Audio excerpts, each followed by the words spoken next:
I've watched a lot of isekai over the years. The good, the bad, and the ones that made me question my life choices.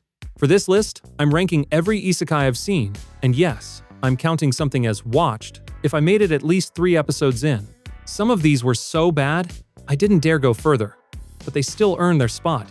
This is the ultimate, 100% scientifically accurate ranking, calculated from both research and my personal opinion, so you know it's true. The tiers go from must-watch to good, mid, kind of, and unwatchable. Let's see how many you disagree with. Starting at the bottom, Summon to Another World for a second time. And wow, this was a slog. I'll give it one thing. At least it actually finishes its story, which in Isekai land is practically a miracle. But the execution? Painful. The concept sounds interesting. Same hero gets summoned to the same world twice, but instead of doing something clever, it just replays the exact same defeat the bad guy plot from the first time. The pacing is all over the place. The animation feels bargain bin, and the fights? I've seen better choreography in a middle school play. The MC is competent, sure, but smug in a way that makes him hard to root for. And the side characters are either cardboard or completely unnecessary. By the last few episodes, I was counting the minutes. For me, this one's squarely in the unwatchable tier, a neat idea completely wasted. Coming in next, 100 Sleeping Princes and the Kingdom of Dreams. The premise actually sounds kind of fun. You're the chosen princess, sent to awaken 100 sleeping princes. But here's the problem. They wake up exactly one and then wander off into a bunch of random side stories that have nothing to do with the main plot. The art starts passable, then gets rougher as the episodes go on. The sound mix is weirdly inconsistent, and the main trio, yeah, personality is not their strong point. Honestly, the most interesting character was a mermaid who had maybe 3 lines. I'll be real, I didn't even watch this one all the way to the end. It was that slow and uneventful. This one's firmly in the unwatchable tier, the kind of anime you forget you even saw. Next up is Isekai Cheat Magician, an anime so textbook isekai it could be used as a training manual. Overpowered main character? Check. Childhood friend transported with him? Check. Generic fantasy world? Triple check. And honestly, those few neat ideas, like the friend visualizing her spells scientifically, get buried under a mountain of mediocrity. The pacing is flat, the conflicts wrap up with no real build-up, and most characters are just set dressing. For me, this one falls straight into the unwatchable tier. Not the worst thing ever made, but absolutely not worth finishing. Next up, Promise of Wizard. This looked like my kind of fantasy, a world of magic and moody atmosphere, but what I got was one of the laziest adaptations I've sat through. The pacing is slow in all the wrong places. The animation slips into slideshow territory, and the opening is so bland, it's almost impressive. The lead doesn't think for herself, just follows instructions and reads things aloud. Moments that should feel like big reveals get reduced to tiny text flashes you can't even read. There's a good story somewhere in the source, but here, it's buried under poor execution. For me, this lands in the unwatchable tier. Next up, Conception, and yeah, this one's a trip. The premise is already ridiculous. The MC has to make star children with 12 maidens to save the world. Sounds like pure fan service, right? Nope. Everything happens behind comedy curtains and glowing lights, so it's more awkward than exciting. The story itself is nonsense, starting with a fake pregnancy twist and spiraling into episodic setups for meeting new girls. The raccoon mascot tries to carry the comedy, but most of the time it just gets annoying. The art is fine, the girls are varied, but as a whole, it's a shallow, goofy mess. This one lands firmly in the unwatchable tier for me. Not even the absurdity could save it. Next up, the strongest magician in the Demon Lord's army was a human. I'll be honest, this one was a letdown. Sure, the setting had potential, medieval fantasy, human-demon tension, big battles, but the execution was flat. The MC's constant teleporting kills any sense of journey. The story is painfully predictable, and the so-called strategy often makes no sense. The harem hints feel pointless. The animation dips hard when it matters most. And the ending is so forgettable I didn't even realize the show had finished. This one ended up feeling like a waste of time. Unwatchable tier for me. Next on the list is Re-Monster, and this one fooled me for about 2 episodes. At first, I thought we were getting a darker twist. A guy reincarnated as a goblin, working his way up through strength and strategy. The early world building was actually decent, but then the harem floodgates opened, and the focus on action or adventure just vanished. Battles became forgettable. The MC got a ridiculous laundry list of powers you can't even keep track of. And the art, well, it went from average to looking like a low-budget mobile game. By the end, It felt more like a bad fanfic than a proper anime. For me, this is unwatchable. Next up is Isekai Onsen Paradise. I went in expecting a quick, fun, little onsen-themed distraction, and for the first 2 episodes, it's exactly that. But then, it just stops going anywhere. Most episodes are 3 minutes long, and somehow they still feel like they drag forever. Same spot, same conversations, barely any actual story. The art and sound are fine, but the whole thing ends up feeling more like filler between other shows rather than something worth watching on its own. For me, this one was just plain unwatchable. Next up, My Isekai Life. I gained a second character class and became the strongest sage in the world. At first glance, it's another overpowered hero story, except this time, he's got a squad of slimes. Sounds fun, right? Sadly, the novelty wears off quickly. The main character is so emotionless, he might as well be an NPC. The side characters have no real personality, and the fights feel more like visual filler than actual battles. Sure, the slimes are cute, but that's about all the personality this show has to offer. Even the big save-the-world moments come off flat because there's never any real tension. If you like your isekai with some challenge or heart, you won't find it here, which is why it's in my unwatchable tier. Next up, The Master of Ragnarok and Blesser of Einherjar. Crunchyroll threw money at this one, but all it really bought was a front-row seat to pure disappointment. The premise sounds fine. A modern guy gets sent to a magic and swords world and uses his knowledge to advance society, but instead of clever strategy and tense battles, we get a lifeless MC, a paper-thin harem, and pacing so slow it feels like time stops. Even the fights can't save it, and the incest undertones make the whole thing even harder to sit through. In the end, it's just unfinished, boring, and painfully awkward, which is why it's sitting right here in my unwatchable tier. Next is Sengoku Nightblood. On paper, it's a reverse harem in a fantasy Sengoku setting with vampire and werewolf warlords fighting over the heroine. In reality, it's a slideshow of bad lighting, distorted faces, and fight scenes so cheap they look like someone pasted laser lines over still frames. Yuzuki is painfully passive, and the story can't decide if it's romance or war drama, so it ends up failing at both. This one lands straight in the unwatchable tier. Next up is Ugly Mug, Epic Fighter. It begins with a surprisingly fresh idea, using a remarks column system that gives characters unique buffs or drawbacks, and it even takes time to explore the past lives of those reincarnated. At first, it feels like it might stand out from the usual isekai crowd, but the promise doesn't last. The overpowered main character spends most of the time hiding his strength, facing only weak enemies, and wandering through the story with no real ambition or purpose. The art is plain, the pacing is slow, and the few jokes or fan service moments can't make it worth watching. For me, it's stuck deep in the unwatchable tier. Next is I Got a Cheat Skill in Another World and became unrivaled in the real world too. It's the kind of isekai that tries to mix wish fulfillment fantasy with over-the-top ridiculousness. And, in a strange way, that's both its biggest selling point and its downfall. The main character goes from bullied, unattractive loner to absurdly powerful and impossibly handsome, with women from both worlds falling over themselves to get his attention. The premise of switching between the real and fantasy worlds has potential, but instead of building an interesting story around it, the show spends most of its time on shallow encounters, damsel rescues, and constant reminders of how perfect the MC now is. Animation and pacing swing between serviceable and painfully cheap, while the music does little to help. Let's just say this one is permanently glued to the unwatchable tier. Next up is I Shall Survive Using Potions, which honestly feels like saving 80,000 gold in another world, wearing a slightly different outfit. You've got the same overpowered, overly clever lead, the same predictable situations, and a gimmick that could have been creative but ends up solving problems in the most boring, straightforward ways. The world building is paper-thin, the humor rarely lands, and the whole thing plays out like a copy-paste of Funa's other works.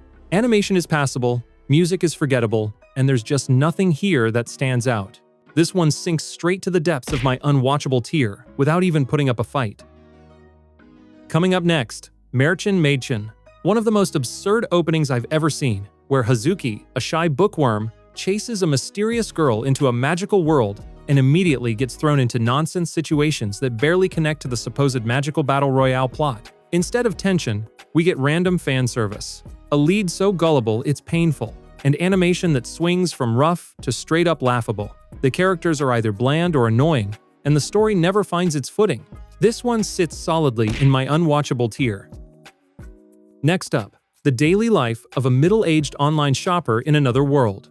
Imagine if you mashed together campfire cooking, saving 80,000 gold, and a bargain bin slow-life isekai, then sprinkled in every predictable trope you can think of. That's pretty much what this is. The premise is simple. Guy dies, gets the online shopper skill and an item box, and decides to sell modern goods in a fantasy world to fund a chill lifestyle. It starts off mildly entertaining, moving at a surprisingly fast pace compared to other slow-life shows, which at least keeps things from dragging. But the writing bends its own rules whenever it feels like it. Romance subplots feel half-baked, and by the second half it takes a nosedive into awkward harem territory that kills most of the fun. Even the flashy OP teases a giant excavator mecha that never shows up. This one's a messy mix of isekai leftovers, and it earns a solid spot in my unwatchable tier. Next up, my unique skill makes me OP. Even at level 1, the premise hints at something interesting. A protagonist forever stuck at level 1, but with a game-breaking drop rate that could change everything. Instead, the weak but clever setup evaporates almost instantly. Within minutes, he's steamrolling enemies, and the moment he finds a gun, any sense of classic fantasy is gone. Every major fight plays out the same way: hit the enemy harder until it falls. The world feels undercooked, with just enough detail to move from one repetitive battle to the next, and the story leans entirely on shallow gags and quick wins. By the halfway mark, it's clear there's no depth coming, just a bland loop of easy victories. This one sinks straight into my unwatchable tier. Next up, the fruit of evolution. Before I knew it, my life had it made. Imagine every bottom-shelf isekai trope shoved into a blender, set to puree, and then dumped straight onto your screen with a laugh track that isn't actually there but somehow feels like it is.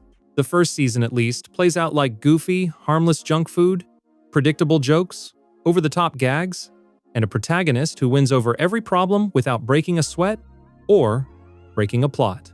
Then there's the second season, which takes whatever charm was left and smothers it under sloppy writing, questionable comedy, and relationships that feel more uncomfortable than romantic.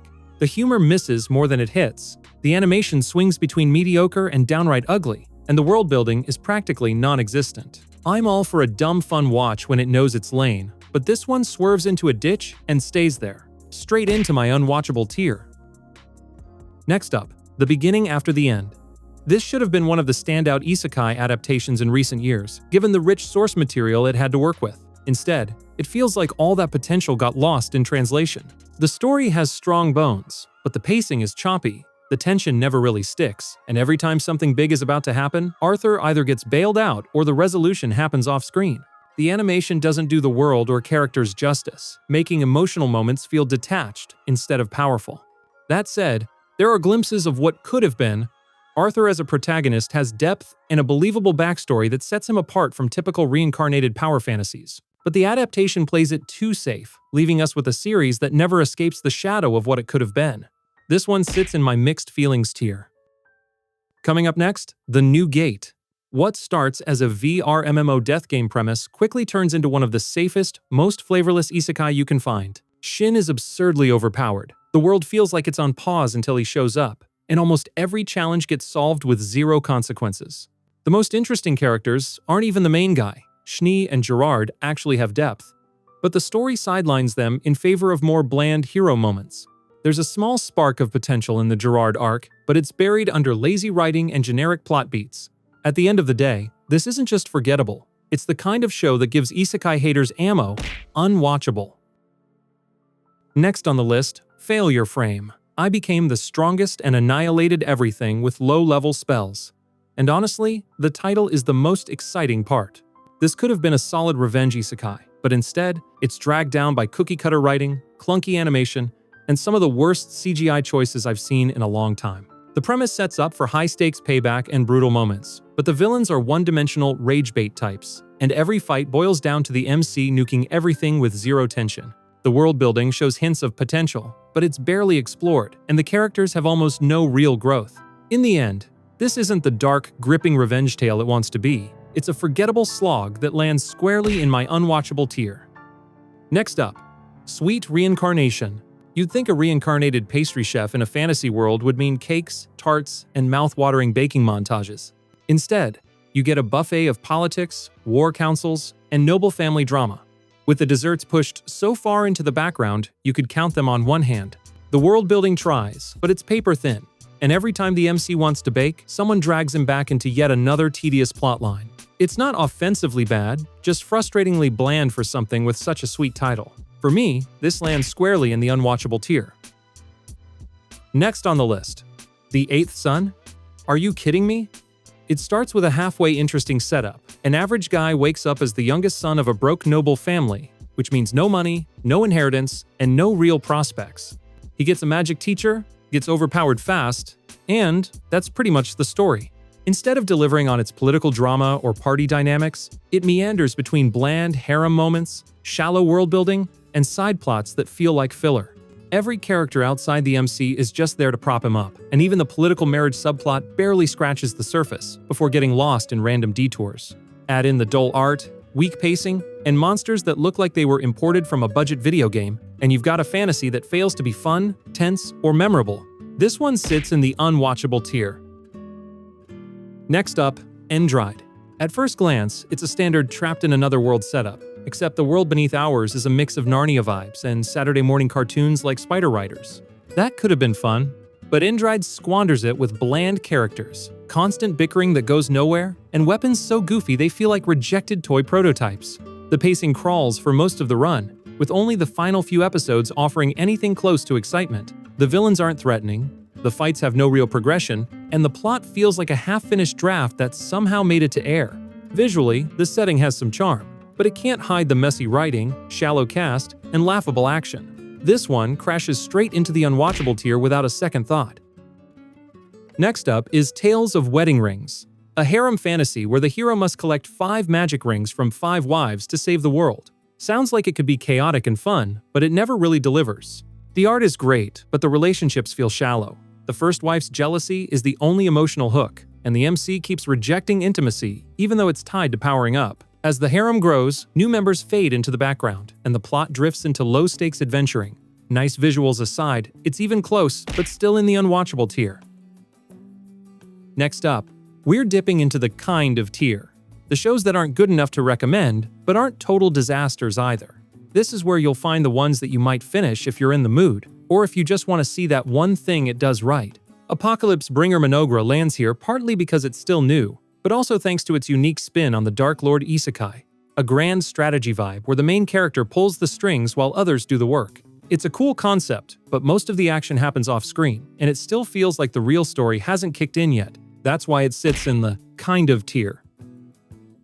Sliding in next on the list, possibly the greatest alchemist of all time. On paper, it's your standard trash isekai setup, overpowered protagonist, quick story arcs, and a world that never really feels alive. The fights are flat, the animation is bargain store quality, and the characters never grow beyond their one-note personalities. But if there's one thing it does right, it's pacing. It moves so fast, you might actually stick around just to see where it's headed. And that's why it lands in the kind of tier.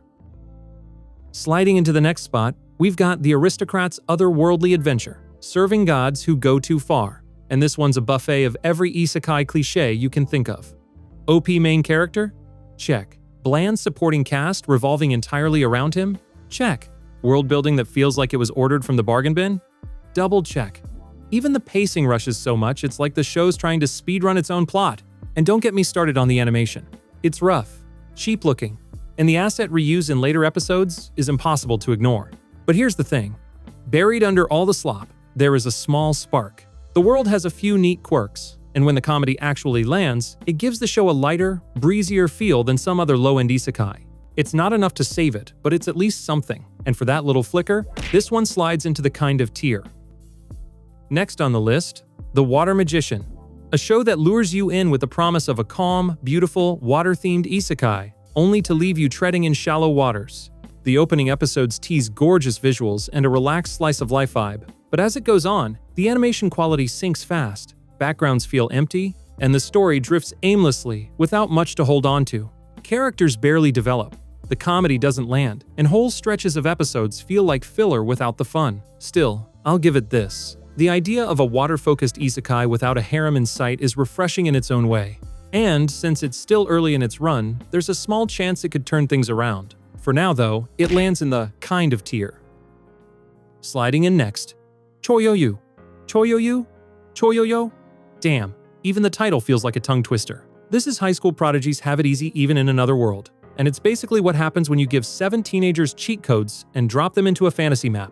Each one's the best in the world at something. Politics, medicine, invention, sword fighting, even capitalism, but instead of feeling like actual characters, they're just walking skill trees with plot armor thicker than a tank. The tech jumps from medieval to missile launchers in a week. The villains are pulled straight from the clearance rack of cliches, and the writing? Let's just say, it's very allergic to logic. But hey, an ensemble cast of world-class prodigies could have been a blast if handled differently. As it is, this one sits comfortably in the kind of tier. Sliding in next, she professed herself pupil of the wise man, or as I like to call it, she professionally wasted my time. This one had the makings of something fun. Gender bend twist, MMO setting, OP wizard backstory, but instead of leaning into any of that, it serves up bad CGI, endless still frames, and quest chains that feel like watching someone play the world's most boring RPG side missions. The story barely moves, the characters are wallpaper cutouts, and the action is either clunky CG or a picture with some shouting over it. The one thing it does get right, the main character's wardrobe is surprisingly on point, easily the best animated part of the whole show. Outside of that, it's a slog, and it sits right where it belongs, the kind of tier. Next on the list, Sasaki and Peeps. And no, it's not a sitcom about a salaryman and a marshmallow mascot. The first episode is wild. Isekai trading, magical girls, government agencies, and a talking bird sidekick. And somehow, it works. But after that, the show juggles too many threads, from dull political arcs to random supernatural brawls, dropping its best characters along the way. The pacing stumbles, the action fizzles, but Sasaki's banter with his feathery roommate is genuinely fun, and the ridiculous OP almost sells it. For that alone, it just flaps into the kind of tier. Sliding in next, Am I Actually the Strongest? Which should have been called Am I Actually the Most Generic? It kicks off with a decent premise, a royal baby tossed aside for being weak, but secretly overpowered, and it even has some solid animation and a surprisingly wholesome sibling dynamic thanks to Charlotte, the one bright spark here. But after the first few episodes, it's all downhill. Predictable plot, cookie-cutter side characters, and an ending so abrupt it feels like the show just clocked out early. Still, Charlotte's over-the-top hero obsession, and the fact they didn't make her relationship with Haruto weird keeps it from total disaster. That's why this one squeaks into the kind of tier. Next up, Isekai Suicide Squad. Proof that you can throw Harley Quinn, the Joker, and a portal to another world into a blender and still end up with mostly a mess. The plot? Basically just the regular Suicide Squad storyline, but swapped from foreign country to Fantasyland. The writing stumbles hard, pacing feels rushed, and if you're here for a groundbreaking twist, it's not happening. That said, the chaotic energy, slick animation, and killer character designs do bring some fun to the table. If you shut your brain off and watch it for the visuals alone, it can be a wild ride. And that's just enough to toss it into the kind of tier. Next up, Drugstore in Another World. The Slow Life of a Cheat Pharmacist. A show that sounds like it might have an interesting twist, but ends up being the anime version of white bread. Soft, harmless, and kind of bland no matter how you slice it. Every episode follows the same rinse and repeat formula. Random villager shows up with a problem, MC brews a potion, and boom, problem solved. The stakes never rise, the comedy barely lands, and the characters feel like they were copy-pasted from a template every other slice of life Isekai has already worn out. It's not offensively bad, just so flat and predictable that by episode 3 you can see the ending of every plot before it starts. If you want background noise while you fold laundry, sure. But for anyone looking for a memorable watch, this one belongs safely in the kind of pile. Sliding in next on the list, we've got Harem in the Labyrinth of Another World. The show that proves you can strip a story down to its bare essentials and then forget to add anything else back in. Yeah, it's got uncensored scenes, and yes, that's pretty much the entire marketing plan. The world building, paper thin, the action, serviceable at best. The protagonist, so generic you could swap him out with a stock MMO avatar and no one would notice. Now, I'll give it this. If you came here strictly for the labyrinth between bedroom sheets, you'll leave satisfied. But beyond that, it's a painfully stagnant isekai, where the stakes never rise, the plot goes nowhere, and every monster fight just feels like filler before the next fade to black. It scrapes by into the kind of tier for delivering exactly one thing well, and only if that one thing is the reason you pressed play in the first place. Next up, we've got Reborn as a Vending Machine. I Now Wander the Dungeon, a show that takes the random object reincarnation gimmick and runs with it, until the novelty wears off around episode 4. The hook is great. Guy dies, wakes up as a vending machine, can only speak in pre-recorded phrases, and still somehow ends up OP. Early on, it's clever and funny, selling hot meals, oxygen tanks, even pulling off Mentos and Coke-style tricks. But once he can just unlock new abilities whenever needed, any real tension disappears. Beyond that, it's a wholesome but shallow slice of life isekai. The cast is fine, the world building is thin, and the charm fades fast. Fun for the gimmick, but once that's gone, you're left with a very average isekai in a shiny, coin-operated shell. And that's just enough to toss it into the kind of tier. Next up is Loner Life in Another World, which sounds like a leave me alone in the woods survival isekai, but Haruka, our self-proclaimed loner, spends a surprising amount of time surrounded by people. The setup has promise. Whole class gets isekai'd. Haruka gets stuck with the worst leftover skills, then somehow uses them cleverly to stay independent. It's fun at first, but the novelty fades quickly. The supporting cast is forgettable, the loner still ends up in group antics, and the world building feels like filler. It's firmly in the kind of tier, not awful, not memorable, just another isekai for completionists. Next up is Shirohyo, reincarnated as a neglected noble, raising my baby brother with memories from my past life, which is basically a season-long babysitting arc wrapped in a reincarnation premise. The MC is supposed to have past life wisdom, but most of the time he just drifts from one domestic scene to another without doing much of note. There are some genuinely sweet sibling moments, but they're buried under endless cooking, chit-chat, and random god cameos that add nothing. The plot barely moves, tension is non-existent, and it never strays from its comfy little bubble. Firmly in the kind of tier, nice if you want pure fluff, forgettable if you want anything more. Sliding in next is AnimeYokai Rebirthverse, a fresh face on the list with only 3 episodes out so far. It's rocking that flashy modern meets mystic vibe with slick spell battles, cool creature summons, and just enough cryptic lore to keep you curious. The MC's still in that finding their footing phase, and the story hasn't shown its full hand yet, so it's hard to say if it's building towards something big or just setting up for style over substance. For now, it's fun to watch unfold, and since it's still early days, we'll see in the future how it pans out. This one sits in the kind of tier, until it proves otherwise. Next up is Black Summoner, an isekai that starts with a mildly interesting twist. The MC trades away his memories in exchange for power. Sounds like it could set up some moral dilemmas or clever storytelling, right? Well, instead, it turns into a paint-by-numbers power fantasy, where he's overpowered within a few episodes, surrounded by a standard-issue harem, and fighting whatever villain of the week pops up. The fights, when they happen, are decently animated, and the upbeat tone is a nice change from overly edgy isekai. But the pacing is a mess. The dialogue feels shallow, and outside of combat, the animation drops to a slideshow of still frames. It lands in the kind of tier quick and harmless enough to watch if you just need background noise, but far from a must-see. Next up, the most heretical last boss queen, from villainous to savior, puts a darker twist on the usual reincarnated villainous formula. Pride spends the season gathering allies and fixing the future she once ruined, but it's stuck in a predictable loop. Meet sad guy, save sad guy, repeat. It has its moments, but the heavy melodrama and lack of variety drag it down. In the end, it lands in the kind of tier. Not terrible, just too safe and repetitive to stand out.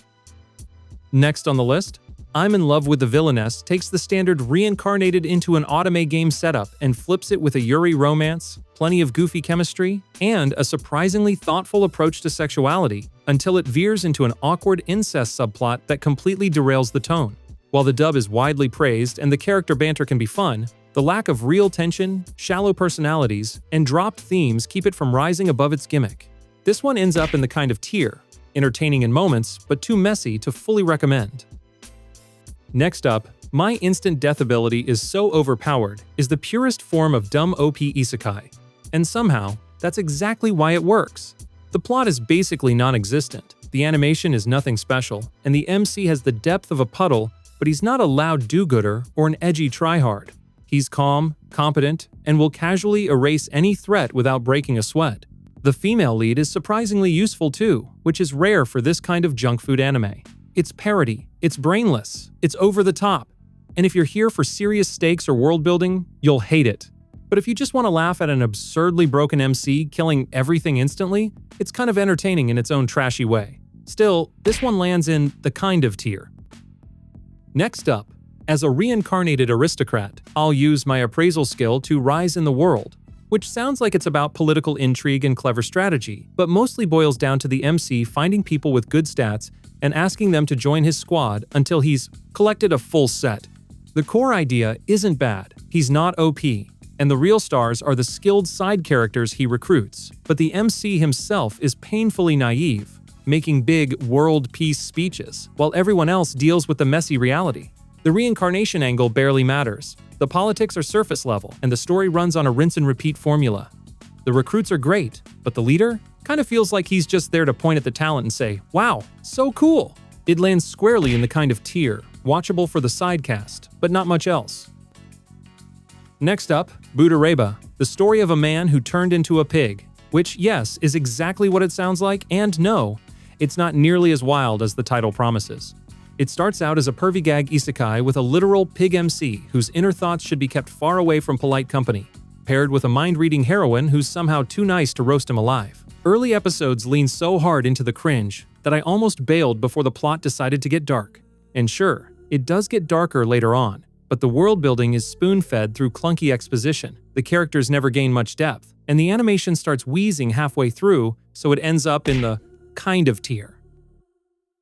Sliding in next, In Another World with My Smartphone, and yeah, I'll be real with you, this is about as low effort as Isekai gets. The art's bland, the characters are flatter than a light novel cover, and Tuya's basically a walking cheat code who solves every single problem in seconds. There's never any real tension, just a string of problems that get knocked over like dominoes while his ever-growing harem stands around praising him. And yet, I kind of get why some people enjoy it.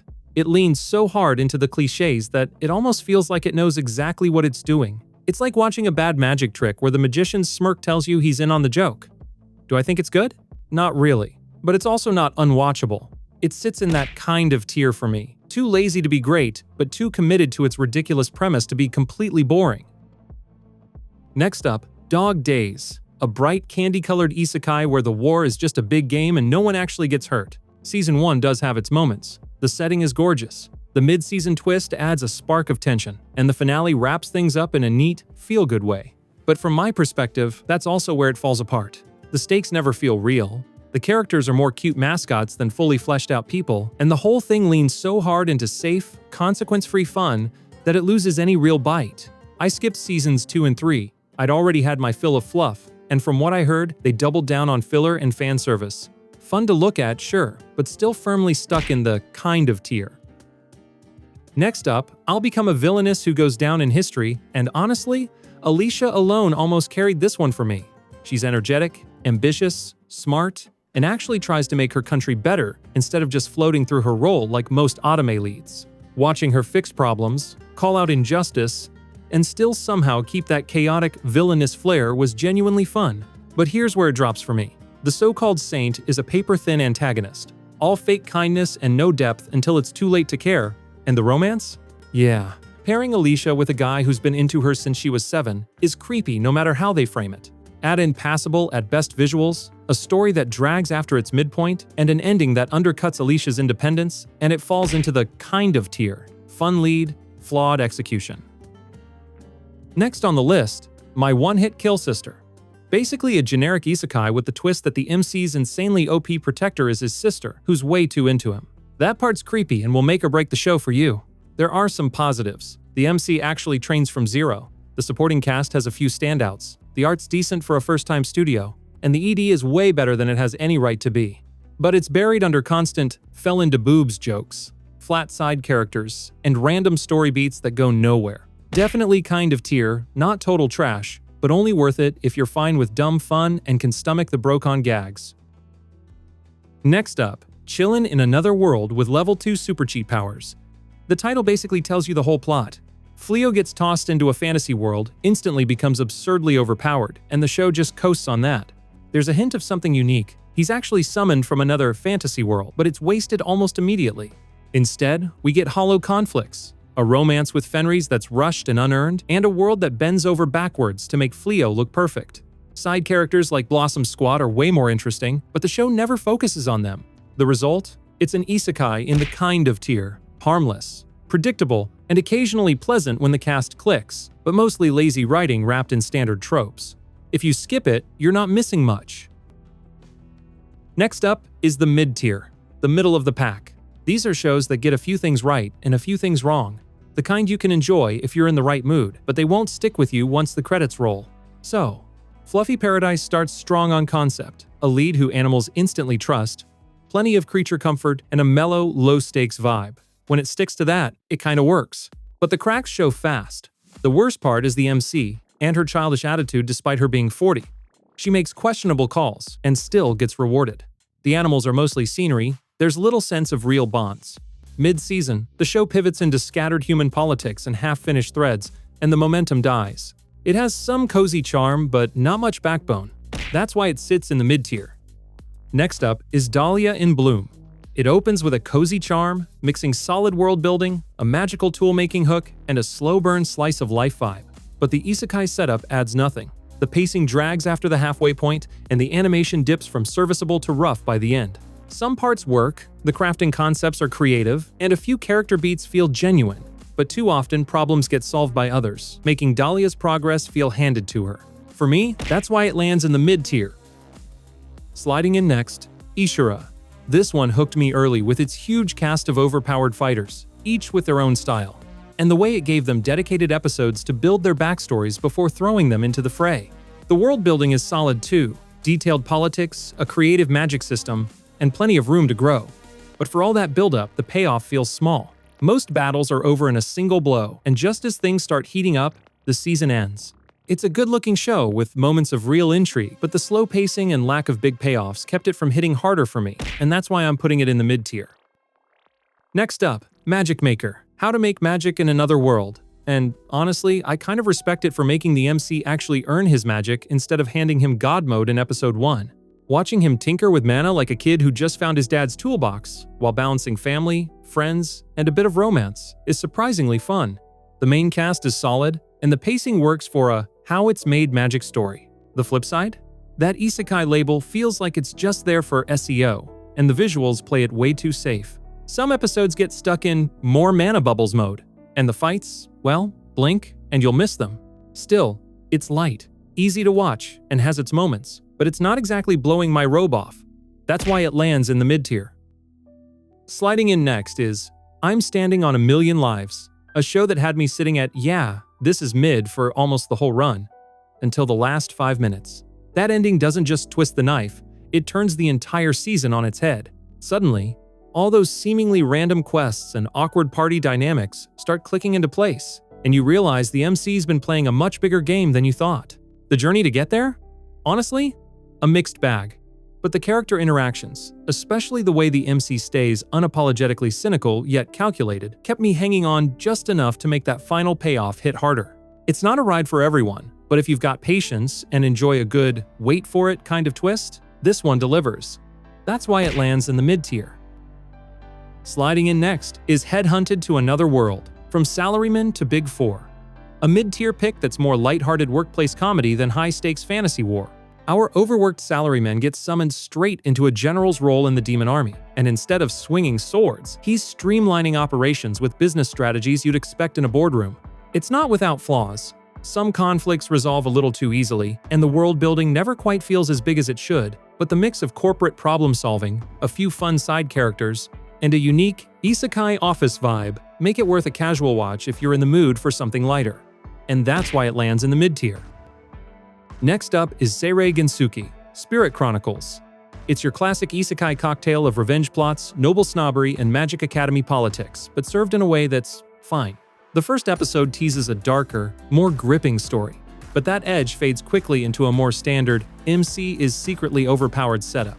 On the plus side, it mixes locations and scenarios enough to keep things from feeling completely stale.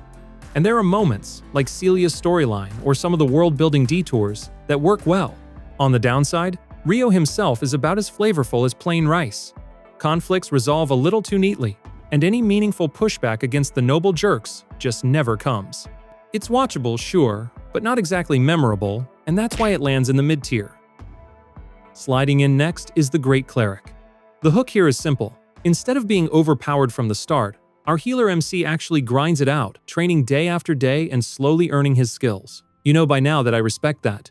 The trade-off is pacing that crawls for the first half, with repetitive training before the story finally leaves the starter town. But once it hits the capital arc, things pick up with better side characters, some laughs, and a decent mix of comedy and adventure. It's still pretty generic overall, but the grounded progress and laid-back vibe give it just enough to hold its spot in the mid-tier. Next up is Other Side Picnic, a strange mix of creepy urban legends, Yuri subtext, and monster hunting in an alternate world. On paper, it's got a lot going for it. Fun premise, likable leads, and some genuinely eerie scenarios. But the execution is all over the place.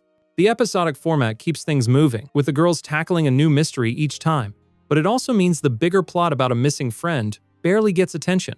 CGI is hit or miss. Audio mixing can be distracting, and the scares rarely hit full intensity. Still, the chemistry between Toriko and Sarawo is cute. The ED is a banger, and the weekly cliffhangers make it easy to keep watching. It's not a top-tier horror or Yuri series, but if you're in the mood for weird creatures, odd mysteries, and some light chemistry between the leads, it's a mid-tier curiosity worth a shot. Sliding in next, Arifureta, from commonplace to world's strongest. For me, this one's a beautiful mess. The CGI monsters look rough, the pacing is jumpy, and it skips over some setup that could have made the story stronger. But there's something about its mix of dungeon crawling, overpowered upgrades, and chaotic harem antics that still kept me watching. It's not polished, and it's definitely trope-heavy, but if you can handle the jank, there's fun to be had here, and that's why it lands in the mid-tier for me. Next up, By the Grace of the Gods.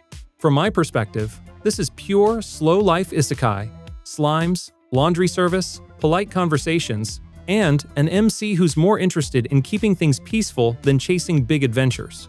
On the plus side, it nails that laid-back, forget-your-troubles vibe, and I can see why people find it comforting.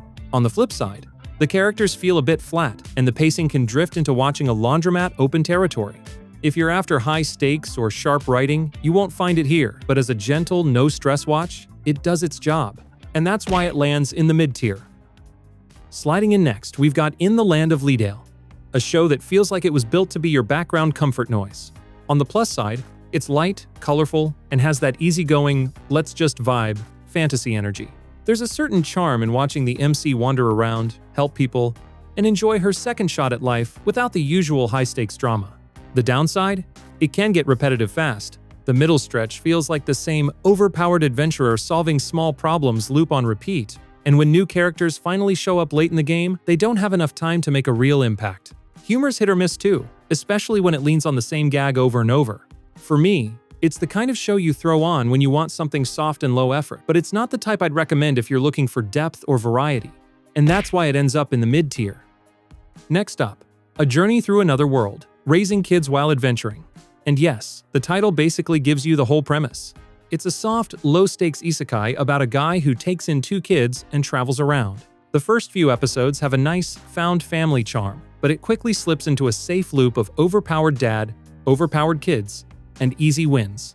There's never much struggle, so the raising kids part feels a bit hollow. Still, it's harmless comfort viewing, the kind you can enjoy without thinking too hard, which is exactly why I've got it in the mid-tier. Next on the list, the reincarnation of the strongest exorcist in another world. Imagine your typical isekai hero, but instead of a clueless guy with plot armor, you get a cunning exorcist from a whole other flavor of fantasy, the kind that fights with talismans, curses, and actual brains. The guy's goal is to lay low, but he can't help meddling, which means a lot of schemes, a few political headaches, and some surprisingly decent character moments from his crew. Sure, the backdrop is still standard fantasy wallpaper and the first episodes take their time, but once it clicks, it's fun watching him outwit everyone in the room. For me, it earns a comfortable spot in the mid-tier.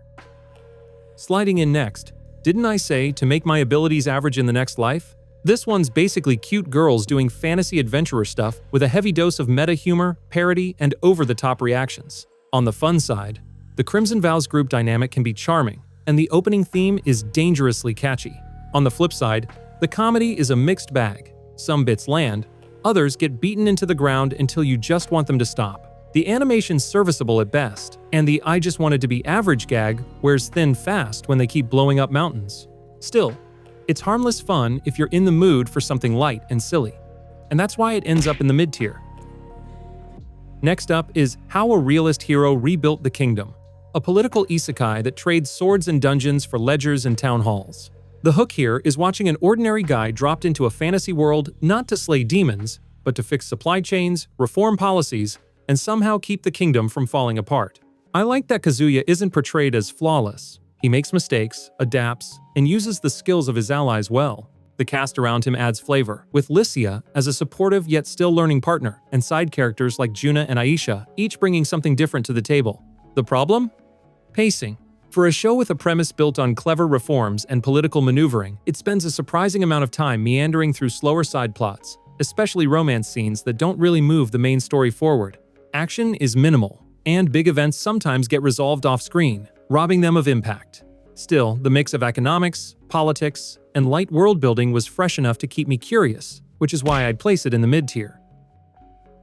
Next up is Death March to the Parallel World Rhapsody, a slow-paced isekai that feels more like a sightseeing trip than a high-stakes adventure. Satu, the overpowered lead, breezes through challenges with ease, making this more about relaxing world-building than tension. The cast is pleasant, the setting is colorful, but the lack of real stakes means it's fun in the moment and forgettable soon after. I didn't watch this one till the end though, so it lands in the mid-tier. Sliding in next is Wise Man's Grandchild, your classic, overpowered isekai comfort watch. Shin, our reincarnated prodigy, gets raised by legendary mentors, making him absurdly strong but hilariously clueless about normal life. Most of the fun comes from magic school antics, casual flexes that leave everyone speechless, and a light sprinkle of romance. The characters are mostly stock fantasy archetypes, but they work fine for what the show is aiming for. A breezy, low-stakes ride where you know the hero's going to win. It's not breaking new ground, but as laid-back, magic-slinging comfort food, it does the job, landing it firmly in the mid-tier. Next up, Skeleton Knight in Another World. Ark's an absurdly chill skeleton tank who wanders from quest to quest, teaming up with Arian to crack heads and free folks between sightseeing stops. It's colorful, comfy, and occasionally punchy, but the side quest loop gets samey, and most characters feel like NPCs you meet once and forget. I had some fun, just not enough to rave about it, which is why it settles in my mid-tier. Sliding in next is Knights and Magic. This one drops you into a medieval fantasy world with giant mechs stomping around like it's the most normal thing ever. Our mech-obsessed MC can fix or upgrade anything in record time, which makes the ride lighthearted but also means there's never much real tension. The story moves at breakneck speed, great for keeping boredom away, but it also means most side characters get little development, and plot moments don't have time to hit. The mech designs are easily the highlight, and if you're here for flashy battles over deep storytelling, it delivers just enough to keep you watching. Fun for a casual binge, and that's why it settles comfortably in my mid-tier. Next up is I'm the Villainess, so I'm Taming the Final Boss. A playful twist on the villainous trope that rides entirely on the charm of its lead, Eileen. She's sharp, determined, and somehow manages to win over everyone in her path, even the so-called final boss, Claude. The tone stays light, blending comedy and romance while showing her constant schemes to dodge doom flags. The animation and art aren't standout, but the character work, especially between Eileen and Claude, carries the show. It's not as fresh as Hamaphora, and the pacing can get messy. But if you're in the mood for a feel-good fantasy romance with a witty heroine, this is a solid mid-tier pick. Next up, we've got Kemono Michi, Rise Up, where the usual Save the Kingdom summon goes wildly off-script the second our hero hits the ring. Genzo, a pro wrestler with a soft spot for animals, gets called to slay monsters, then immediately suplexes the princess and decides to open a pet shop instead. What follows is a mix of absurd brawls, running gags, and the kind of over-the-top energy you'd expect from the Konosuba creator. It's goofy, inconsistent, and never really delivers on its bigger ideas, but if you just want some mindless fun with a weirdly likable cast, this one dropkicks its way comfortably into the mid-tier category. Next up, Demon Lord Retry. This anime doesn't break the mold, but still manages to be a decent time killer if you're in the mood for something light. The setup's simple: overpowered protagonist, quirky party members, a sprinkle of dirty jokes, and just enough action to keep things moving. The comedy hits here and there. The MC isn't your typical clueless pushover, and the world building has its moments, even if it's nothing groundbreaking. It's firmly mid-tier material, fun enough to binge in a day, but not the kind of show that'll stick with you for long. Next up, the Red Ranger becomes an adventurer in another world. I didn't go in expecting much beyond some goofy Sentai gimmicks, but by the second episode, I was grinning like an idiot. It's basically Power Rangers dropped into an RPG world, and the show never lets you forget it. Every fight is loud, flashy, and unapologetically over the top. And instead of trying to pretend it's anything deeper, it leans so hard into the absurdity that you either roll your eyes or roll with it. I found myself doing both. Honestly, it's one of those shows where you keep watching just to see what ridiculous thing they're going to pull out next. And half the fun is that they actually commit to the bit, and that's why it sits comfortably in the mid-tier for me. Next up, Show by Rock, a show that's as colorful as it is inconsistent. On the bright side, it's got a wild and vibrant style, catchy music, and a quirky world where animal-eared band members literally battle monsters with rock songs. The mix of 2D and CG, while jarring at first, actually adds to the chaos in a way that's oddly charming. But here's the flip side. The tone can be all over the place, switching from goofy band comedy to overly dramatic plotlines that don't always feel earned. Some characters shine, while others barely get any real development, and the pacing tends to rush through conflicts instead of letting them breathe. It's fun, it's different, but it also stumbles enough that it lands solidly in the mid-tier for me. So, with the next one, we're stepping into the good tier, the spot just under must-watch, where the shows aren't flawless, but they've got enough going for them that you walk away satisfied. Sliding in next is The Executioner and Her Way of Life, an isekai that flips the script by making the heroine the one sent to take out overpowered newcomers. What pulled me in was the quick twist, detailed world building, and surprisingly strong animation from JC staff, with fights that really land in the later episodes. On the downside, Momo's missing backstory makes her feel undercooked, and a few tropes get overplayed. Still, the sharp premise and solid action kept me hooked, and that's why it lands in the good tier. Coming in next is Villainous Level 99. I may be the hidden boss, but I'm not the Demon Lord. It has a surprisingly fun twist on the whole anime game villainous trend. I liked how Yumiella just wants to grind levels in peace, but ends up maxing herself out and scaring half the kingdom in the process. The comedy lands pretty often. Her dynamic with Patrick is great, and I love the dragon subplot, even if it was more absurd than epic. That said, the show spreads itself a little thin. Some side characters feel like filler. The pacing dips in the middle, and the final Demon Lord fight could have hit harder. Still, I enjoyed the ride way more than I expected, and that's why it finds a spot in the good tier. Sliding in next is Saving 80,000 Gold in Another World for My Retirement. This one takes a surprisingly fresh angle on the genre. Instead of chasing glory or saving the world, Mitsuha uses her unique ability to hop between a medieval fantasy realm and modern Earth to do something far more relatable: secure her future and retire rich. Watching her cleverly introduce modern goods into a fantasy economy, negotiate with nobles, and always stay 3 steps ahead was genuinely entertaining. And her sharp, pragmatic personality makes her stand out from the usual isekai leads. The only real knocks against it are the low production values and a tendency to reuse certain scenario types, which slightly dulls the novelty over time. But the clever premise, strong main character, and consistent entertainment value more than make up for it, and that's why it earns its place in the good tier. Next up is The Magical Revolution of the Reincarnated Princess and the Genius Young Lady. What really sold me here was how the show takes the standard royal fantasy setup and flips it. Anisphia isn't fighting for the throne, she's out inventing magical gadgets with zero interest in politics, while dragging the more proper Euphilia into her chaotic orbit. Their dynamic carries the whole thing for me, from heartfelt moments to fun banter. The fights look sharp, the soundtrack hits the right notes, and the pacing keeps things moving, even if it sometimes rushes world building or forgets it's technically an isekai. Still, the charm and energy outweigh the weaker parts, and that's why this one earns a spot in the good tier. Next on the list is The Faraway Paladin. What pulled me in was Will's unique upbringing by 3 undead guardians, Blood, Mary, and Gus, who actually feel like a real family, teaching him with both care and tough love. The story has that tabletop RPG charm, and I liked how it explored faith and purpose without leaning on the tired "church is evil" trope. The downside? The animation is rough, especially in action scenes, and clearly limited by the studio's budget. Still, with its heartfelt characters and solid themes, it earns its spot in the good tier. Coming in next is I'm the Evil Lord of an Intergalactic Empire. This one had me grinning more than I expected. Liam's whole "I'm totally an evil lord" routine, while accidentally making life better for everyone, is just plain fun to watch. The cast works well too, especially Amagi, the ever-calm AI maid who basically keeps the whole empire running while Liam basks in his self-proclaimed villainy. That said, the pacing can drag, and the animation isn't winning any awards. But the mix of mecha battles, comedy, and kingdom building makes it way more entertaining than it has any right to be, and that's why it settles nicely in the good tier. Next up, why Raeliana ended up at the Duke's Mansion. Korean manhwa adaptations don't pop up often, and while this one doesn't break new ground, it's a refreshing change from the usual isekai lineup.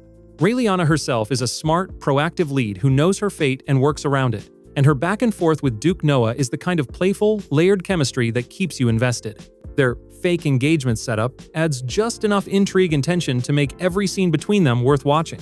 It's not perfect. The pacing can slow to a crawl, and the animation, while faithful to the manhwa's look, can feel stiff or static. But the character work and the way the story balances romance with political games kept me watching to the end. And that's why it lands comfortably in the good tier. Next up is No Longer Allowed in Another World.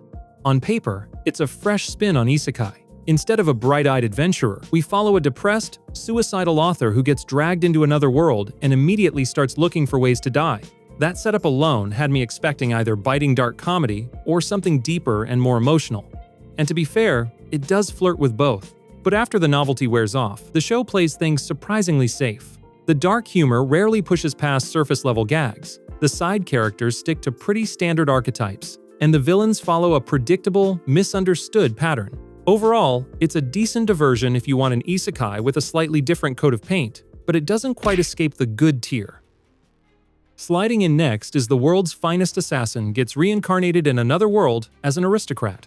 What hooked me here was how different it felt from your usual isekai lead. No clueless teenager, but a seasoned pro assassin who's lived a full life before getting his second shot. He's given a mission, a handful of skills, and thrown against someone way more stacked in abilities. The fun comes from watching him plan, adapt, and build everything from scratch rather than just steamrolling the world with cheat powers.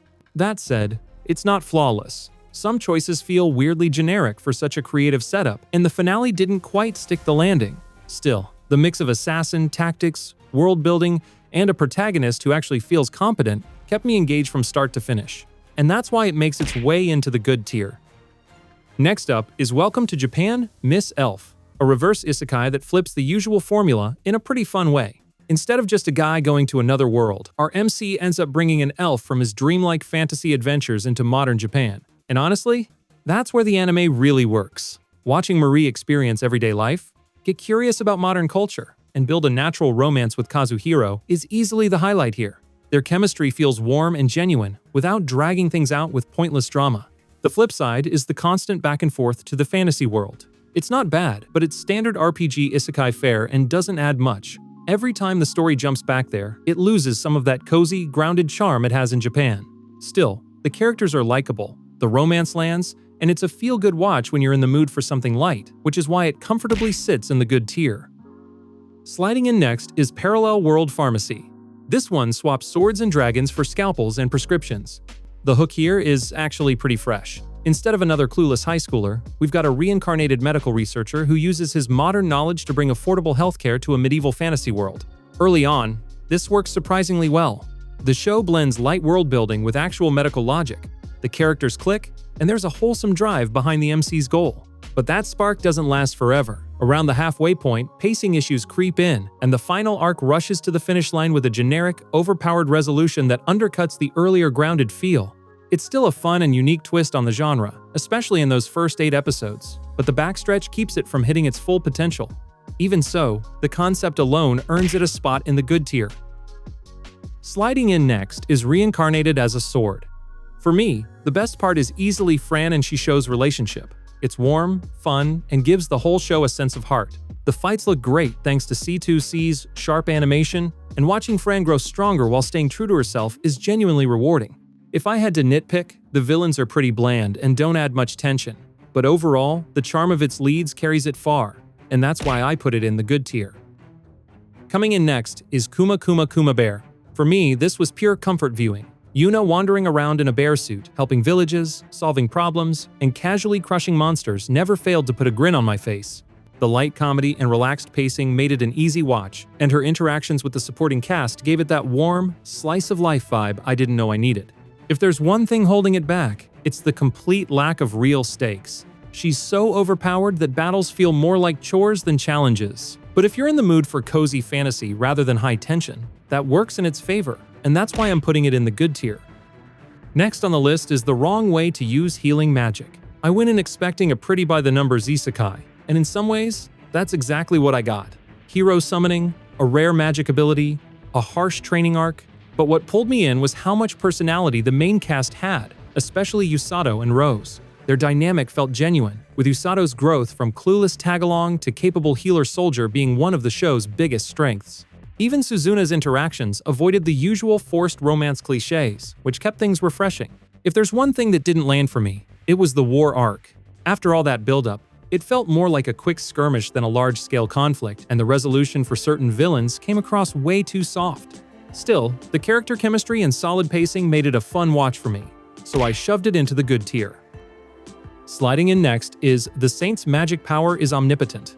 This was a slower, cozier kind of isekai that leaned hard into character moments instead of constant action, and it kinda was pretty good. Seeing Sei slowly find her place in a new world, mastering her craft, and building genuine relationships was refreshing compared to the usual overpowered protagonist fare. The romance was subtle but steady. The world felt lived in, and the smaller cast meant I actually cared about each interaction. You heard me saying this constantly, but I do wish the show had a bit more tension. Without a real antagonist or stronger conflicts, some stretches felt too comfortable, almost like nothing was truly at stake. The warmth of the characters and the gentle pacing kept me hooked though, and that's why it sits in the good tier for me. Coming in next is The Weakest Tamer Began a Journey to Pick Up Trash. At first glance, it sounds like one of those quirky title, bland delivery shows, but the early episodes proved me wrong. The slower pace and more grounded tone gave the story room to breathe, and the lack of forced fan service was a welcome change. The MC's journey felt small-scale, in a good way, with her gradually earning trust and finding her place in a harsh world. The visuals, especially the backgrounds, added a nice touch of polish that made the setting believable. For me, the magic faded a bit later on. The grit and tension from the start shifted into safer, more familiar isekai territory, and some side characters lost the spark they had early on. Even so, the overall heart of the story stayed intact, and that's why I'm slotting it comfortably into the good tier. Next up, Kamikatsu, Working for God in a Godless World. A chaotic isekai that leans so hard into its bad CGI and absurdity that it somehow works. The bizarre monsters, ridiculous plot turns, and voice actors clearly having fun give it a unique charm. It's not going to land for everyone. If offbeat Japanese humor isn't your thing, it might just feel random. But for me, the nonsense made it somehow memorable, and that's why it's in the good tier. Coming in next is Farming Life in Another World. It's laid back and swaps epic battles for building a village from scratch. What hooked me was how relaxing it all felt. Bright visuals, a lighthearted tone, and a main character whose biggest challenge is deciding which part of his ever-expanding farm to work on next. It's simple, but in a way that's easy to watch after heavier shows. On the downside, the characters are more decorative than deep, and the farming part mostly boils down to magic tool hand-waving rather than actual work. It nails the cozy fantasy vibe though, so good tier it is. Sliding in next is Zenshu, a series that feels like a big, cheesy love letter to classic anime storytelling. The highlight was easily the main duo, Natsuko and Luke, whose slow-burn romance had just the right mix of charm and emotional payoff. Mappa's animation is gorgeous as expected, and the show leans into familiar tropes in a way that feels intentional and celebratory rather than lazy. That said, the story plays it a little too safe. The world building is thin, some side characters feel like missed opportunities, and a few Monster of the Week episodes add little beyond filler. But it's heartfelt, fun, and visually polished, and that's why it earns a spot in the good tier. Sliding in next is From Bureaucrat to Villainous, Dad's Been Reincarnated. And yes, it's exactly as ridiculous as it sounds. A middle-aged dad dies, saving someone, wakes up as the snooty villainous from his daughter's favorite anime game, and proceeds to unintentionally rewrite the story just by being, well, a polite, middle-aged dad. The result? A chain of awkwardly charming, elegant moments that completely throw the game's plot off track. I had a great time with the humor here, the misunderstandings, the pacing, and the fact that the show actually lets jokes breathe instead of cramming dialogue at breakneck speed. The characters aren't deep, but they at least feel like they have their own agendas. That said, if you're waiting for big, overpowered fight scenes or any romance worth mentioning, you're going to be left hanging. The big moments are almost always social rather than spectacular, which might be a letdown if you came in expecting fireworks. It earns a spot in the good tier. because it's quirky, self-aware, and manages to feel fresh in a tired genre. Next up is Combatants Will Be Dispatched. Imagine if Konosuba's author made another isekai but cranked the dumb and lewd humor up while dialing the charm down. Agent 6, a morally bankrupt goofball from an evil organization, gets sent to a fantasy world to rack up evil points, joined by a sarcastic android, a sword-obsessed knight, a flirty mage, and a gluttonous chimera. It's chaotic, absurd, and occasionally funny. The best moments come from Six and Alice's deadpan banter and the rare clever joke that isn't pure fan service. But most of the humor leans on tired, lewd gags. The characters lack real chemistry, and the serious plot beats feel like filler. It's a brain-off, sometimes funny watch. Fun enough for the good tier, but not quite enough for peak comedy. Sliding in next is Ascendance of a Bookworm, a rare isekai that swaps sword fights for parchment and ink.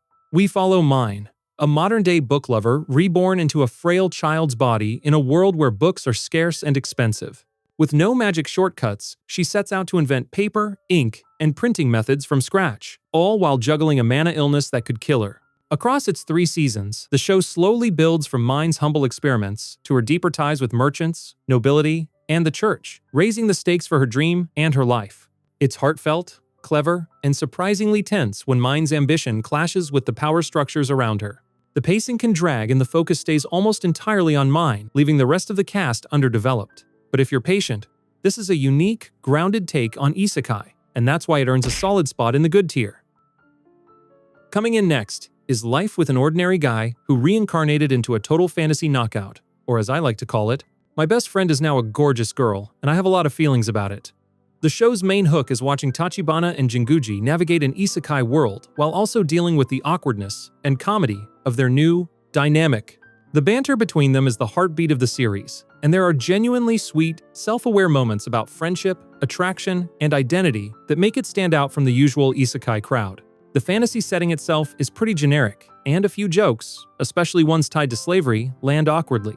But the chemistry between the leads makes it worth the watch, and that's why it slides into the good tier.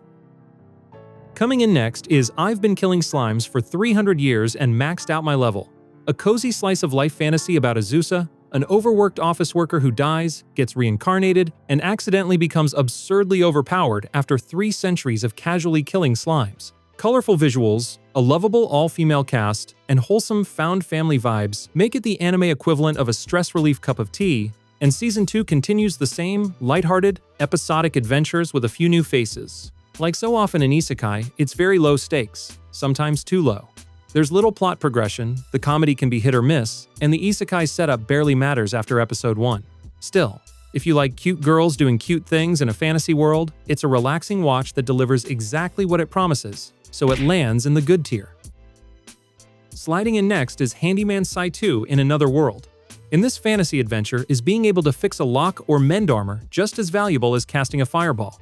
What pulled me in was how Sai 2's everyday skills actually make him feel essential to his party, which is rare in a genre full of overpowered heroes. The cast around him is fun too, with little quirks and side moments that make the group feel alive. The downside?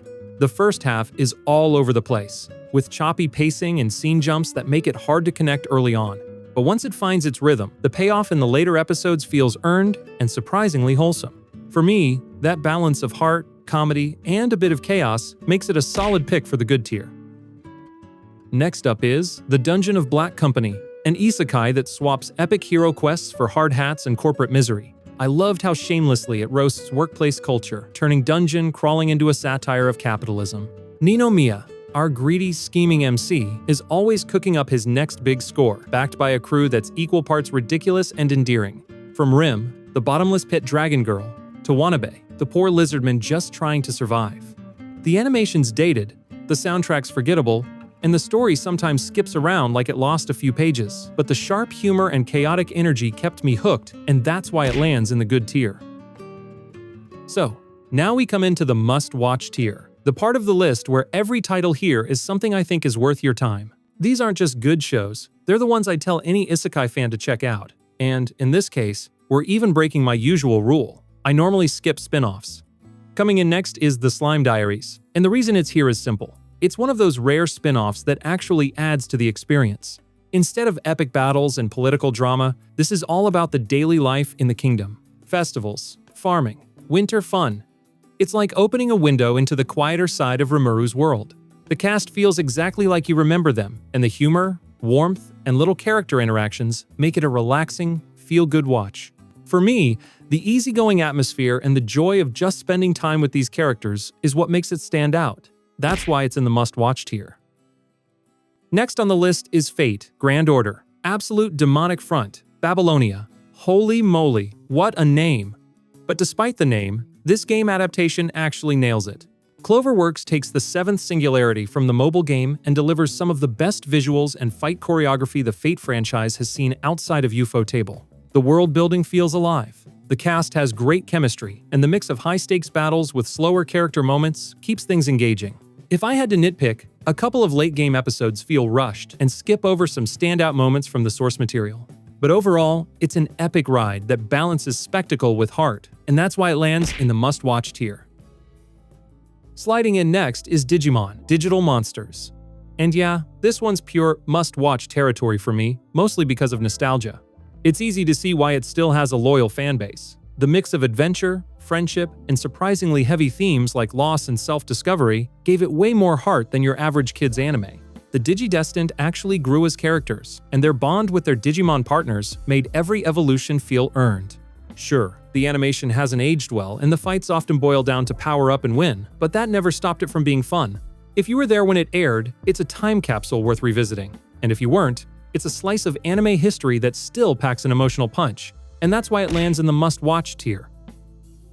Next up, campfire cooking in another world with my absurd skill. For me, this one's the definition of comfort food anime. Mukota's online supermarket skill sounds like a joke at first, but watching him turn store-bought ingredients into meals that tame legendary beasts and win over gods is actually real fun. The easygoing pace, the running gags about feeding Fel, and even Sui's little moments make it such a relaxing watch. Mappa's food animation is dangerously mouthwatering too. My only gripe? Sometimes it feels like the story is just an excuse to cook more, which might be a turnoff if you want big plot twists. With a second season on the horizon, it's only getting tastier, and that's why it earns its place in the must-watch tier. Next up is How Not to Summon a Demon Lord. This is peak chaotic isekai fun, with an overpowered gamer dropped into his MMO body as the Demon Lord Diablo. What I enjoyed most was the mix of explosive magic battles and Diablo's awkward, deadpan reactions whenever Shera, the bubbly elf with noticeable assets, or Rem, the sharp cat girl hiding a dark secret, get too close. The pacing keeps things moving, and even the predictable moments are entertaining thanks to the cast's chemistry. The only downside? The fan service sometimes goes a little too far, but if you're fine with that, it's an easy binge, and that's why it lands in the must-watch tier. Sliding in next is Isekai Quartet. This is pure crossover fun, mashing together the casts of Konosuba, Overlord, ReZero, and Tanya the Evil into one chibi school setting where ridiculous situations happen every episode. What I love is how each character keeps their original personality, so Aqua is still useless, Kazuma's still scheming, Tanya's still terrifying, and Albedo, well, she's still Albedo. The comedy works because you get interactions you'd never see in their main series, and somehow the absurd school events make it even better. My only gripe is that some side characters barely get any screen time, but with 3 seasons of chaotic energy, it's still a blast, and that's why it lands in the must-watch tier. Coming in next is Restaurant to Another World. This one's got 2 seasons, and for me, it's all about that cozy, feel-good vibe where strangers from different worlds gather for incredible food. Season 1 nails it. Relaxed pace, mouth-watering dishes, and a warm atmosphere that makes you want to grab a snack mid-episode. The second season, not as strong. Instead of building on the mysteries or giving more reunions between important characters, it spends most of its time introducing new faces that don't always leave an impression. Still, the charm of the returning cast and the simple pleasure of watching fantastical guests react to Earth's cuisine keep it worth checking out, and that's why it lands in the must-watch tier. Sliding in next is Trapped in a Dating Sim. The world of anime games is tough for moms. This one is a fun mix of self-aware humor, mecha battles, and a protagonist who clearly doesn't want to be here but ends up stealing the spotlight anyway. It's got that tongue-in-cheek attitude toward isekai tropes that makes it easy to binge, and even when the story leans predictable, the comedic timing keeps it from getting stale. On the flip side, it does waste some of its world-building potential, and the 12-episode run feels a bit short for everything it tries to cover. But the balance of parody and action makes it a surprisingly enjoyable ride. That's why it has its place in the must-watch tier. Sliding in next is Tsukimichi, Moonlit Fantasy, a 2-season ride that takes the standard overpowered isekai setup and at least gives it some personality. What hooked me early was Makoto himself.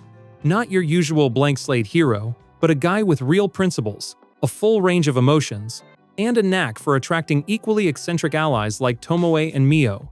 Their dynamic, along with a surprisingly lively supporting cast, keeps things from feeling too cookie-cutter. Where it stumbles is mostly in the visuals. The animation gets the job done, but you can tell a little more budget could have taken certain scenes from fine to wow. Also, Makoto's tendency to stay neutral and avoid meddling in other people's messes is believable, but it can make some arcs feel like they're dragging their feet.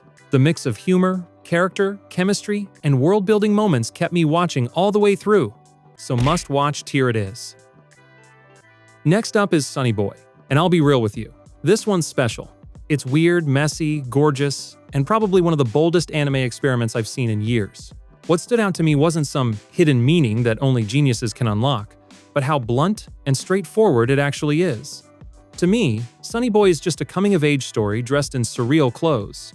The powers, the drifting worlds, the strange rules, all of it is just a metaphor for growing up, stepping into adulthood, and realizing life doesn't come with a manual. Where Sunny Boy shines is in its atmosphere. The hand-drawn visuals are stunning. Every frame looks like it could be hung on a wall. And the soundtrack, advised by Shinichiro Watanabe, makes the show feel alive in ways most anime don't even try. The characters too have this eccentric charm. Some feel like they wandered in from completely different genres, yet somehow it all clicks. If I had one gripe, it's that not everything lands cleanly. The story is intentionally loose, and while I love picking apart the visual storytelling, I get why some people felt lost or even frustrated. But for me, that unpredictability is exactly what made it memorable. Sunny Boy isn't a flawless series, but it's the kind of anime that stays in your head long after it's over, and that's why it deserves a spot in the must-watch tier. Coming in next is The Eminence in Shadow, the ultimate edgelord isekai. What hooked me is how Sid plays the clueless mob character while secretly being the most overpowered guy in the room. The I am atomic moments, the ridiculous one-liners, and the sheer style of it all make it ridiculously entertaining. The cast is huge, with Shadow Garden and plenty of side players keeping the chaos lively, though I wish some of them got more focus. And yeah, the comedy can get a little repetitive at times, but overall it's stylish, self-aware, and just a blast to watch, which is why I'd lock it into the must-watch tier. Sliding in next is My Next Life as a Villainess, All Routes Lead to Doom, or as most people know it, Bakarina. Now, what makes this one stand out for me is how it flips the usual isekai formula.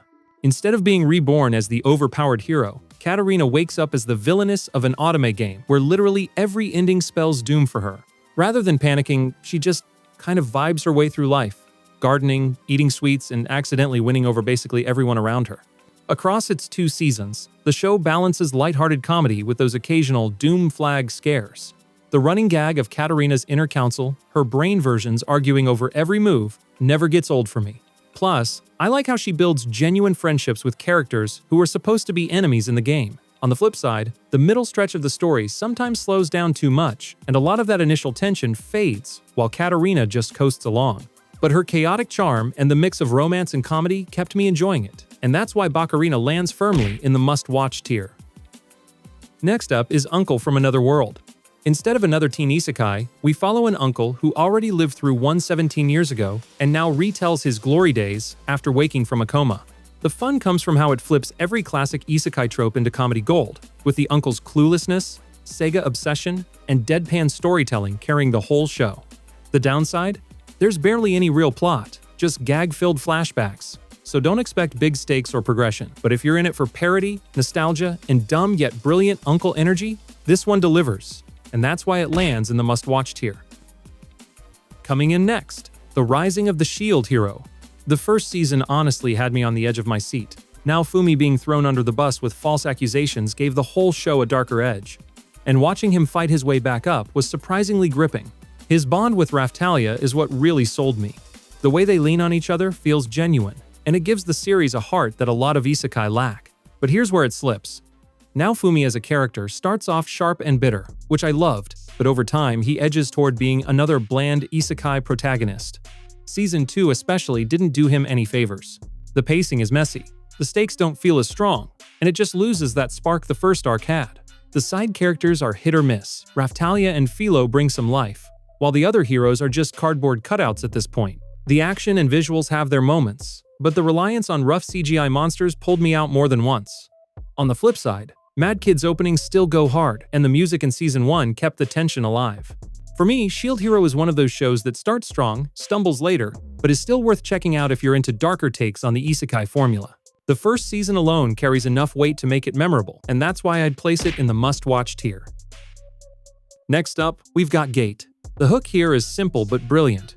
Modern Japan stumbles into a medieval fantasy world, and instead of a lone hero, it's the JSDF rolling in with tanks and helicopters. The clash between magic and modern firepower is wild, and the political angle gives it a bit more weight than your average isekai. Itami's a fun lead, a soldier who's also a total otaku, and the trio of Rory, Tuka, and Lele all bring something unique to the story. Their culture shock moments are some of the best parts. If I had one gripe, it's how often the serious setup gets undercut by harem antics or lighter comedy. The tone jumps around, and with 2 seasons, it could have gone deeper into its politics and world building. That said, I still think the concept is strong and the execution is entertaining, so Gate lands in the must-watch tier. At number 10 is So I'm a Spider, So What? A show that proves even a tiny spider can carry a whole anime on her 8 little legs.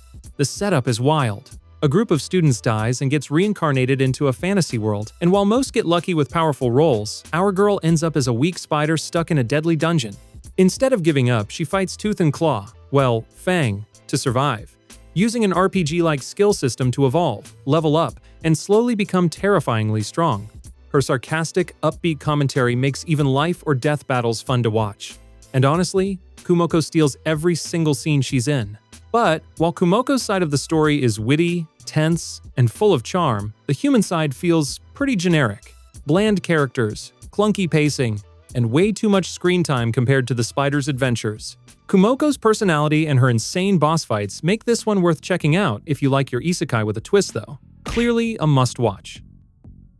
At number 9 is Drifters, and right away the premise sold me. Historical legends like Oda Nobunaga and Shimazu Toyohisa get thrown into a brutal fantasy war, clashing with equally famous figures turned villains. It's basically history reimagined as a blood-soaked battlefield. What got me was the chaos. Toyohisa charging into fights, Nobunaga plotting dirty tricks, Yoichi raining arrows with style. The mix of strategy and raw violence is just fun to watch. The downside? The comedy often kills the dark mood, and the story ends with obvious sequel bait. The sheer madness and energy make it worth the ride though, which is why I put it firmly in the must-watch tier. Coming in at number 8, we've got Cautious Hero. The hero is overpowered but overly cautious.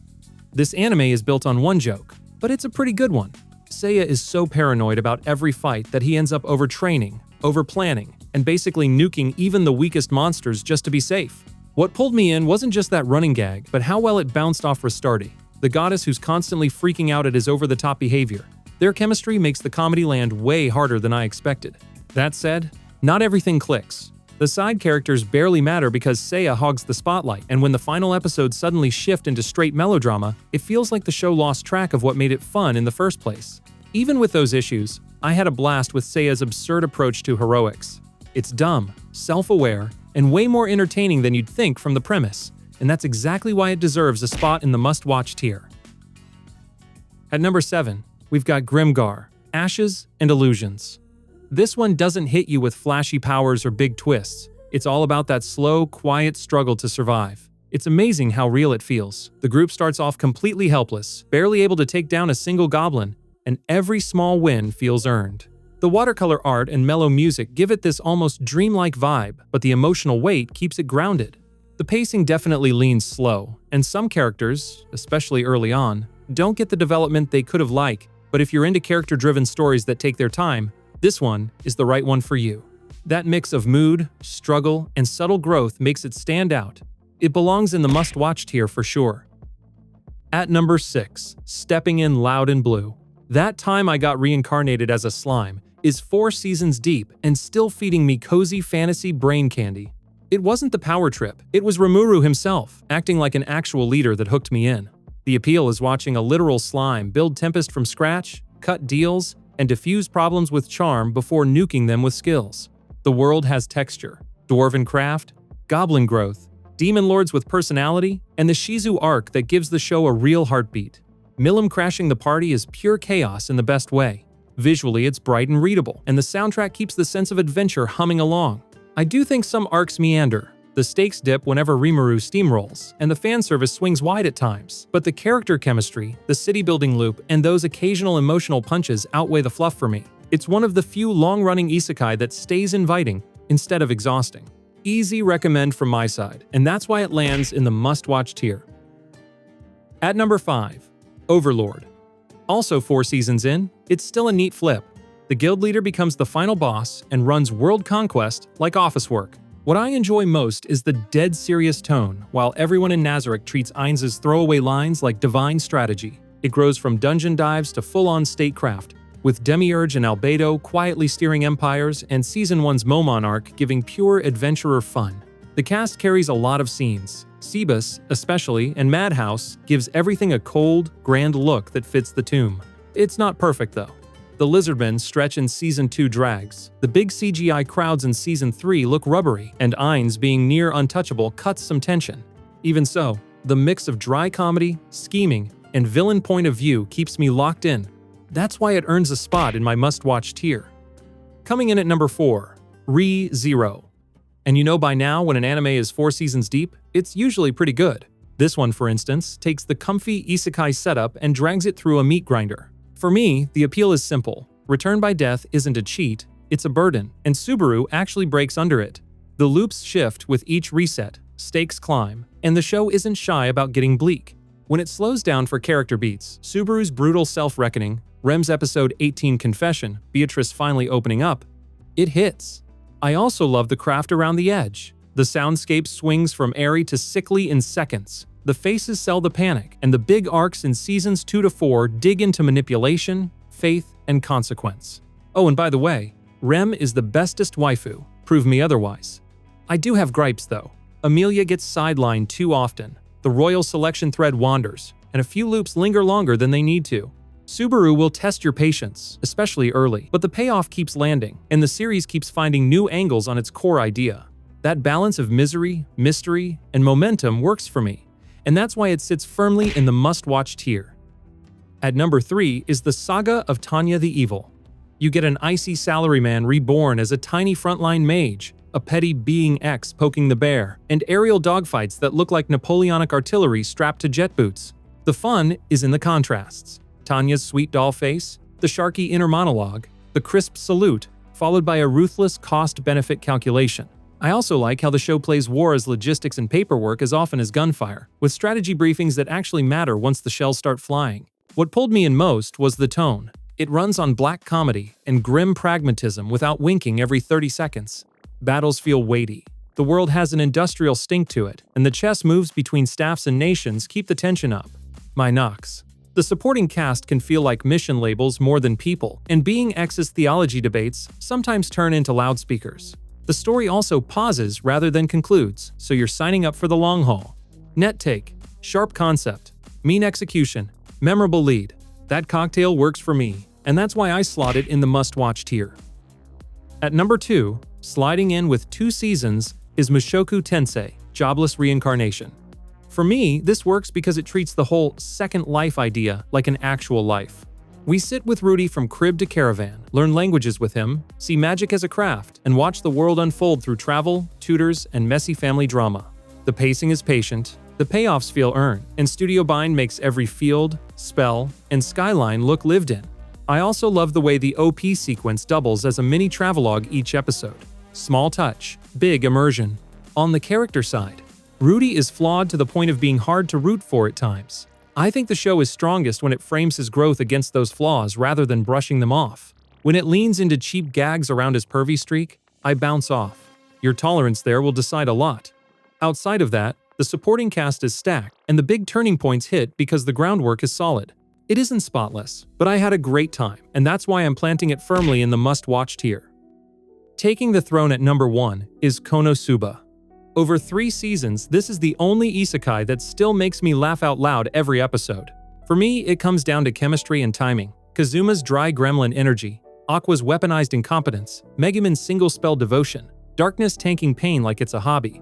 The jokes stack without bogging down, the facial gags and line reads hit clean, and the show keeps finding new angles on the same broken party dynamic. Season 2 sharpens the banter. Season 3 widens the playground without losing that scrappy, low-level quest gone wrong feel, which is exactly why I rewatch it so much. I also love how it skewers RPG cliches, while keeping the stakes light enough to stay fun. Even the off-model look works for the comedy beats, like the art bends to the punchline. It is not perfect. Some running bits can overstay their welcome, and plot momentum is basically a side quest. But when the laugh rate is this high, I don't mind. Bottom line, Konosuba is my top slot because it's the most reliably funny, endlessly rewatchable party in Isekai land across 3 full seasons. And that's why it sits at the very top of my must-watch tier. Sneaking in as an honorable mention, Sword Art Online. I know, the "is it really Isekai?" debate never dies, but it scratches the same itch hard enough that I'd feel weird leaving it out. For me, the hook is simple and clean, trapped in a VR MMO with real death stakes, boss floor climbs, and glowing HUDs. The first season's Aincrad run is the high point for me, with slick A1 spectacle and fights that feel like event television. I've got gripes. The early time skips blunt a lot of character work, sidecast gets parked for long stretches, and some later arcs wobble between soap and power trip in ways that don't land for me. Even so, when SAO leans into dungeon tension and dual choreography, I'm in. Bottom line, messy, sure, but iconic and fun enough that I still recommend it, especially that first season, and that's why it keeps a spot in my must-watch tier. That's the list. I know some of you will nod along and others will be side-eyeing a few picks. Totally fair, taste is messy. I weigh a bunch of stuff when I rank these. Pacing, world building, character arcs, animation chops, dub, sub-vibes, and how much fun it is to come back to. Different sliders matter more for different people. So your top 10 might look nothing like mine. Call it 70% my own taste and 30% research, scores, sales, discourse, staff notes. Also, this took a stupid amount of time to put together, lots of rewatches, lots of notes. So if you dug it, do me a solid. Drop your top 3 in the comments, tell me what I missed, and what I should rank next. Hit like, subscribe, and tap the bell if you want more breakdowns. Share this with that one friend who argues every tier list. Thanks for hanging out. I'm out. See you in the next one.